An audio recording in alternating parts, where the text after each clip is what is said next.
Welcome back to the Stephen Knight Show. Our guest tonight is celebrity hairstylist and salon owner, and she can be seen on WEtv LA Hair. Please help me welcome Ms. Kim Kimble. Welcome to the show. Hey. Thank you so much for having me. Yes. I told you I'm a fan of the show, so to have you on here, I definitely appreciate it. So let's start back from the beginning. How did you get into the whole hair industry and know this is what you would dominate in and, see your bread and butter? Well, I'm a third-generation hairstylist. My mother and my grandmother did hair. Yes. So, I grew up in the hair business, and I worked as a shampoo girl and, in the salon with my mom. So I thought, hair was something I was definitely going to do. However, I didn't know it would be my career right away. I thought, okay, I'll do hair and work my way through fashion school. Wanted to be a fashion designer. Okay. At the time, and so I went to beauty college in high school, learned how to do hair, but as I, started learning more and more about it, I really learned to appreciate it, and loved doing it, and I loved how the customer would feel after they've gotten their hair done. Okay.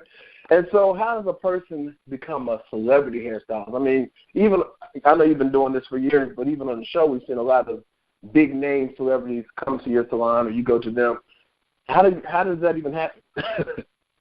Well, it happens different for different people, but I think it's through reputation, having a good reputation of what you do, and it's all about really being at the right place at the right time. I got an opportunity to become, a hairstylist for a film called That, which was the first film, and then it led to other jobs, and that's how I met a lot of entertainers, through working in entertainment, film, television, and then photo shoots and things like that. Then once you kind of get in there, you get other clients, and your name is mentioned, and people refer you people, and it's sort of the same thing. It's sort of organic once organically built. Right. Yeah. Once you get that one opportunity, you get a good opportunity, and then And we know branding is very important. One thing you talk about a lot on your show is my brand, the Kim Kimble brand. Tell us how important that is, even being on a show that people see nationally or internationally. Tell how important is that brand? Well, for me, it's very important. Your reputation and your brand is everything, because that's what's going to, you have a great reputation. It's going to help, you get other jobs and other clients. And for me, my brand represents, a lot, educating women about getting healthy, stylish hair. Really, to say it in a short way. Hair, to me, gray hair is confidence is one of my things that I say. And I think that, even if you see on the show, whether you see it, in some of the clients that I work with, when your hair is done, you just take on a whole other attitude, personality.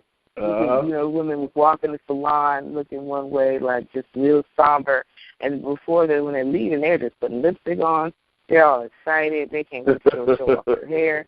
It's just, a great place. And it's something that's been around for years, and it's sort of like a great community place in a way, whether it's a barbershop or a hair salon. People love to come in there, they talk, and, they get their hair done, and then they go on with their lives, And so, for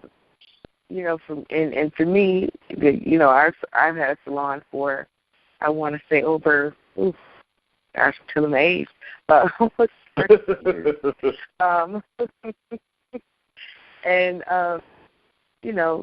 It's been a big part of my life, and throughout those years, I've created products and built a name and a brand, and for me, that's why I always talk about it, because that's sort of like my my little, what people call Kimpire. Right, yeah, Kimpire. Is my salons and my products. And, because, I want, when people think of Kimble name, I want them to think of, the hair, Right. So they think of the hair, they think of Kim Kimble, whether it's hair extensions, hair products, or tools, accessories, or television, whatever. I want to get hair. I want to, one of my, for two people that I really have admired growing up was Vida Sassoon and Madam C.J. Walker.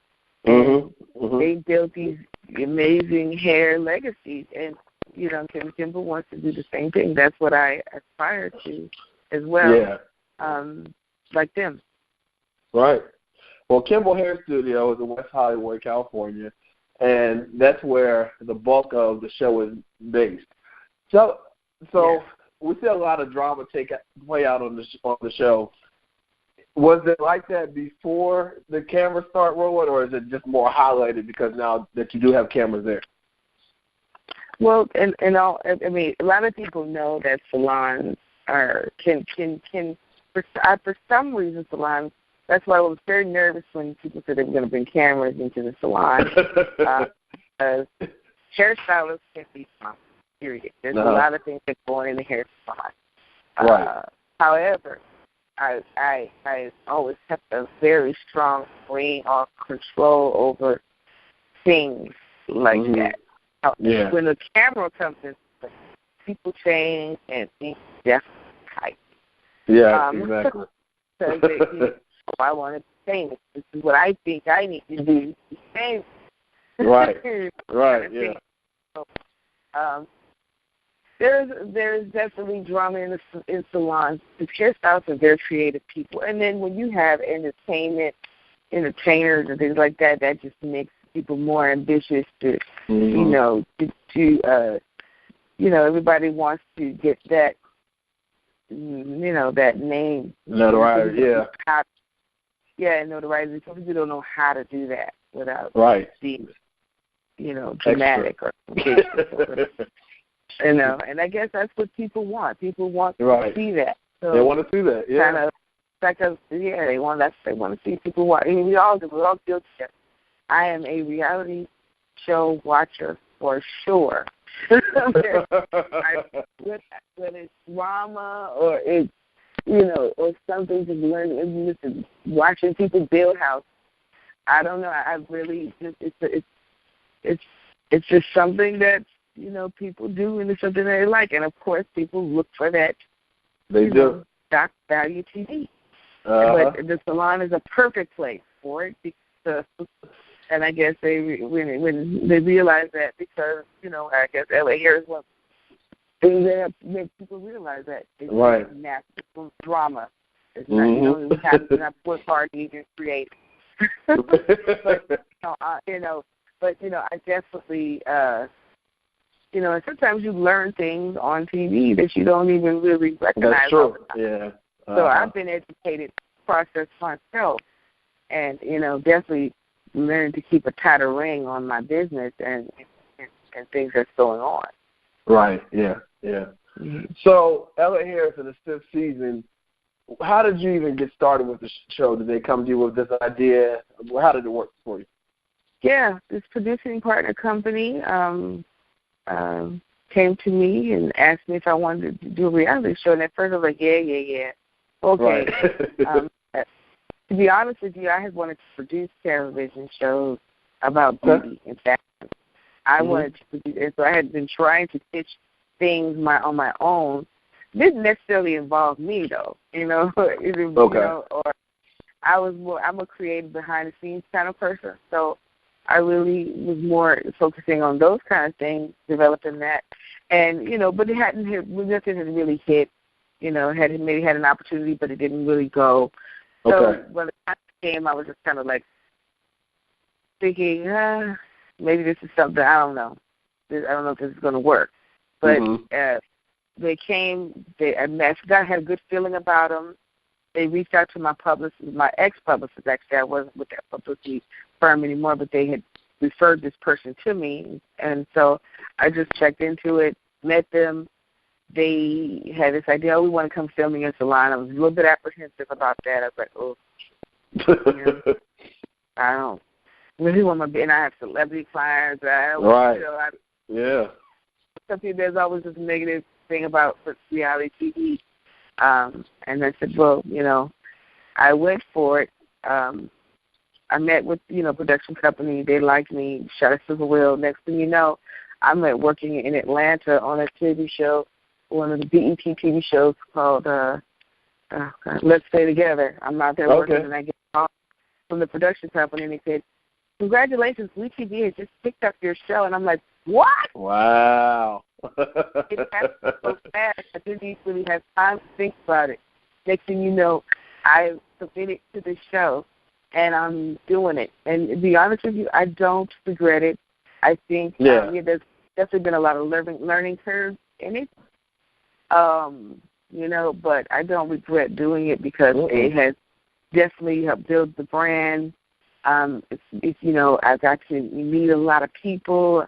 I, started able going, getting requests to go out more and do shows and talk to people and, and then I feel like you need to educate people. That's part of what I wanted to do in my brand is to educate and what do you learn what to do and what not to do. I think that's how I see LA Hair.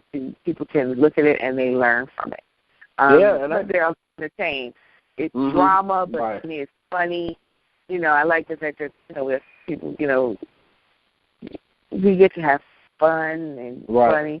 But there's drama, and sometimes that's drama, that happens, but it is life. It is life.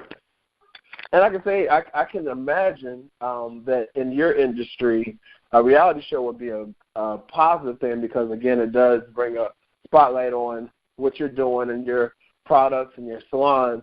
And I mean, you do touch on some personal things, but it's not really that personal. It's more so about the business, the day-to-day, that kind of thing. So I can imagine it being something positive for your industry. Yeah, because that's my reality, I'm an entrepreneur for real. I had all this before this show came. It's not I didn't get a reality show and then all of a sudden I became an entrepreneur. No, I've always been an entrepreneur. And this is my, so I was like, hey, you need to capture. I know you want to capture all this, but you need to capture this too, because this is my reality. This is who I am. Right. And this is what I do. And I like the fact that people are inspired by it, and I think that's my mission is to inspire people. Yeah. That's probably my long-term goal. So that's why I don't really regret doing it because it definitely has its upside. It has its down and it has its upside. Yeah. Yeah. And then I've seen you, on the different seasons, you take younger stylists and even the young lady on this season that you demoted, and you kept her so that she could, learn and grow. But you take them under your wing, you teach them the industry, teach them how to do their jobs better.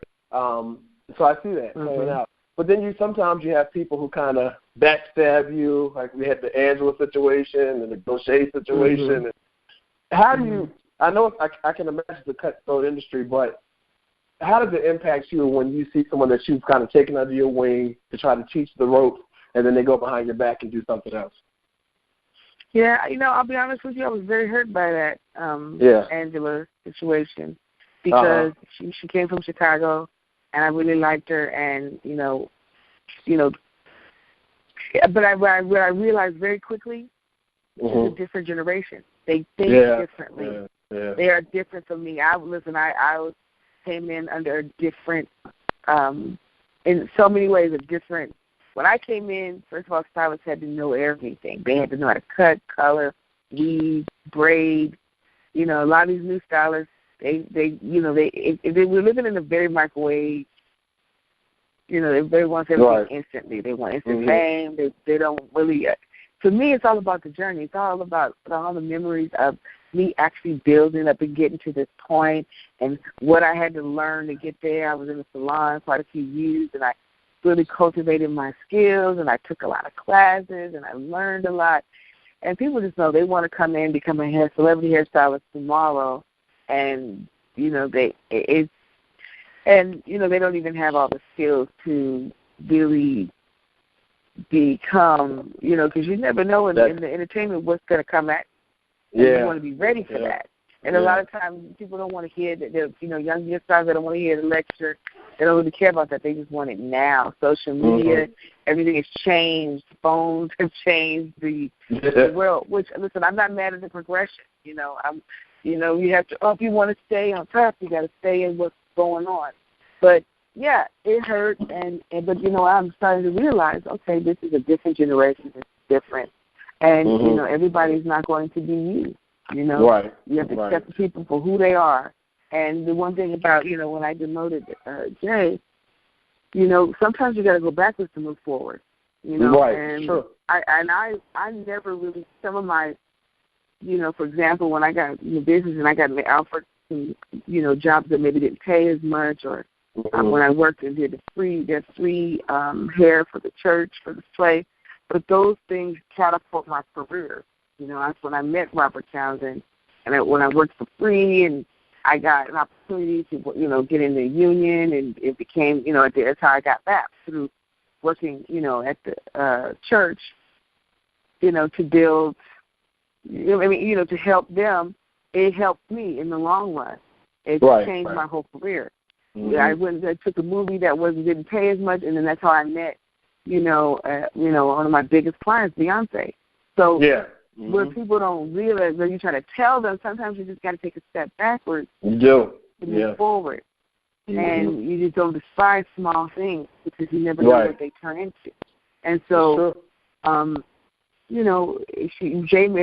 was looking at it all wrong. It was a bad thing. But listen, had I had a person that would mentor me, like I actually went out to a couple of salons when I first got my license, and I wanted a few people to mentor me, and I wanted to work up under them.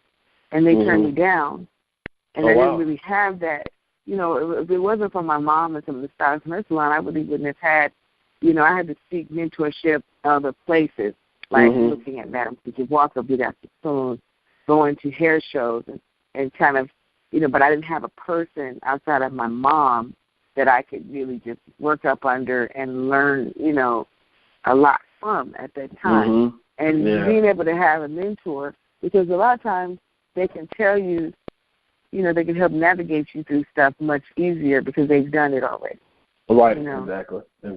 For me, it would have been a great thing, but that was not my task. My task was to help me. So I just, people, she might be looking at it as a bad thing, but sometimes you got to see the silver lining in everything. Exactly. The grass is green. The grass is, the cup is half full instead of half full. Right, exactly. I agree. Learn to think that way, then life would be better. That's true. That's true. So this season we see a lot of new faces in the salon. What happened to the other people? Oh, MG. Now, this is the hardest question ever. I know. I'll be honest with you. And there a lot of people have been talking about it on social media. It has been sort of, change sometimes is just, it is what it is. Right. Sometimes you have control over it, sometimes you don't.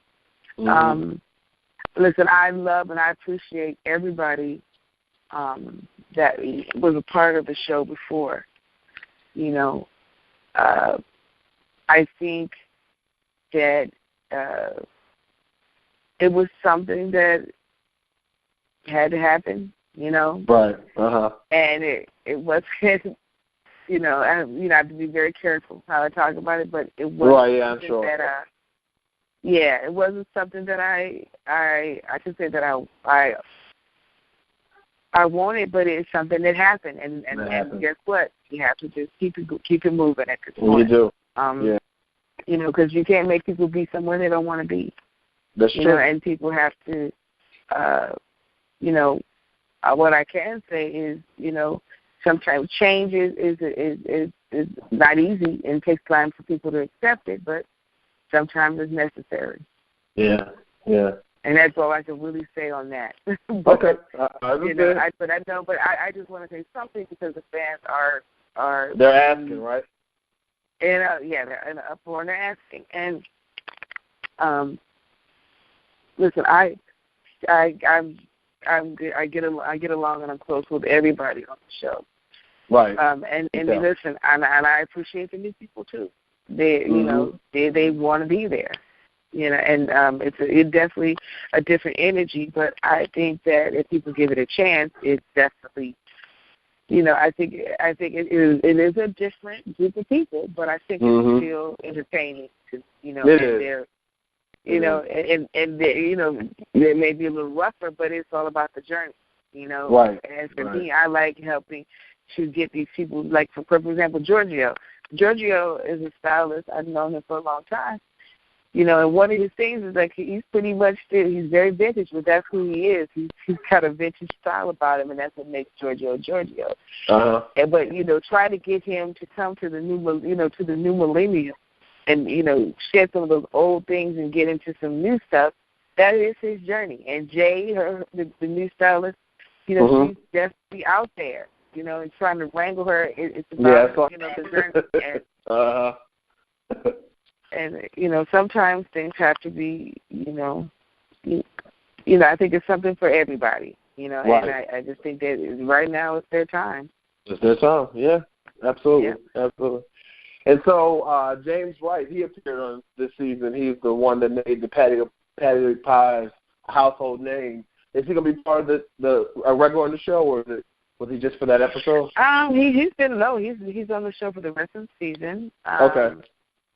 I don't know if he's in every episode, but he's in most majority of the show. He is, okay. I think that, you know, I definitely was excited about him coming on the show. I like him. I like his personality. He's funny. He has a big personality. He's got a big personality, you know.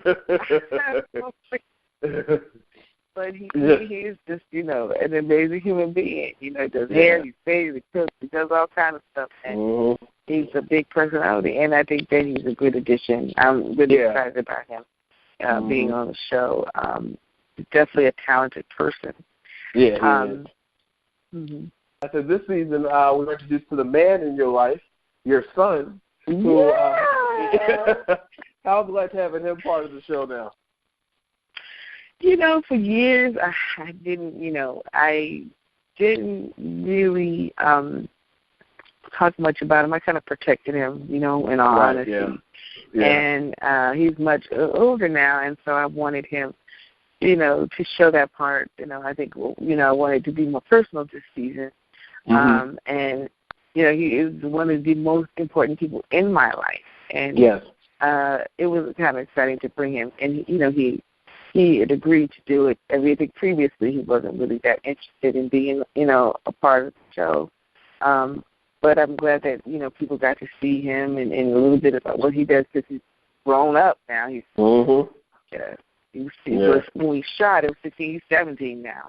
Okay, 17. Yeah, wow. I was excited to share that with the fans and people that watch the show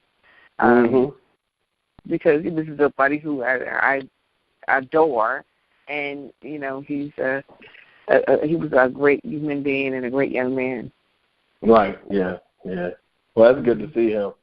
So Kimble Professional Products, they're sold exclusively on HSN. Tell us about some of the products briefly and you know, kind of your inspiration behind those. Yeah, we launched our silk collection on HSN, which consists of shampoo, conditioner, and leave-in. And also, we didn't get to see it on air, but they sold it online, our silk nighttime, you know, products, our bonnets and our rollers, and you know, it's all about a silky story. And one of the most innovative things we did was launch our silk vapor iron, a flat iron that we add an argan oil solution into it, and it vapors out onto the hair, and because it helps create silkiness and shine and manageability in the hair, and you know, something that we designed and you know, to, you know, and we were able to launch it on HSN, which is something with a long-term goal of mine. I really wanted to be on HSN. I love what they do because you can see how the product works. You know, talk about the product and educate people about it. And so for me, I thought that was a great place for me to just launch all of our products and to sell our products through them. That's awesome. And we even had touched a little bit on that. The season of LA Hair was on the show. Mm-hmm. So, yeah, it's a good thing. Awesome. And all those can be purchased at hsn.com. Everybody go check that out. Kimble, thank you so much for taking the time to join us tonight. I definitely appreciate you. Do you want to shout out websites, social media, where people can keep up with you? Yes. My website is kimkimble.com. Follow me on Instagram and Twitter at Kimble Hair Care, Kimble Hair Care, and like me at Kimble Hair Studio on Facebook. You heard it right here, y'all. Again, LA Hair can be seen every Thursday. Okay, LA Hair can be seen every Thursday at 9 p.m. on WEtv. We'll be right back after this. Thank you, Kim. I definitely appreciate it.